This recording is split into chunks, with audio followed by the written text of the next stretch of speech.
All right, guys, so before we get started, a couple things I want to show you about the Zulay. So this thing is super simple. We got it out of the box. We're ready to start juicing. But there's a couple things I want you to know. Before you get juicing, you want to make sure you're doing properly.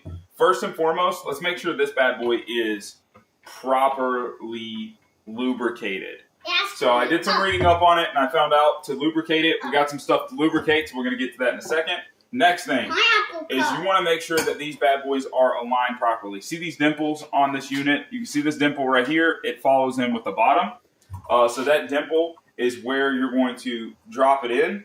And you will see there is a little dimple on the bottom of this unit right here. And this dimple is where you're going to line that up straight. So it's going to go straight back and forth. Then you're going to rotate. Once you rotate, it's going to lock it in for you nice and easily so you don't have any problems.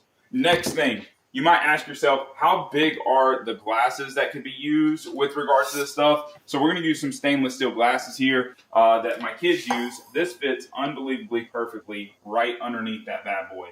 So that's something you might notate is you might have a difficult sized item. Now look at this little mason jar here. What I did notice is with this mason jar, check that out, just a little bit on the tall side.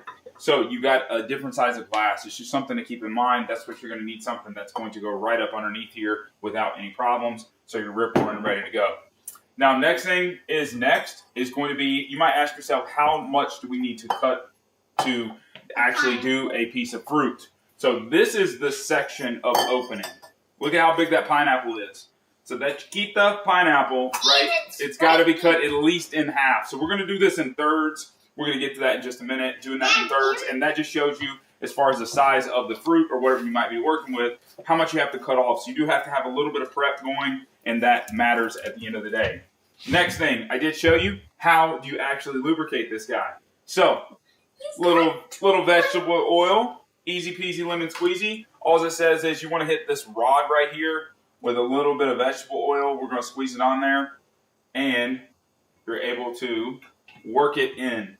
So just like that, you should realize this thing gets buttery smooth after you work it in a few times. So if there's any grit or any specifics on there, you're able to work it in. And now this thing is going to be buttery smooth without any issues. So we're ready to get some chopping. We're ready to get some juicing going. But guys, you know what we always say? Check it out.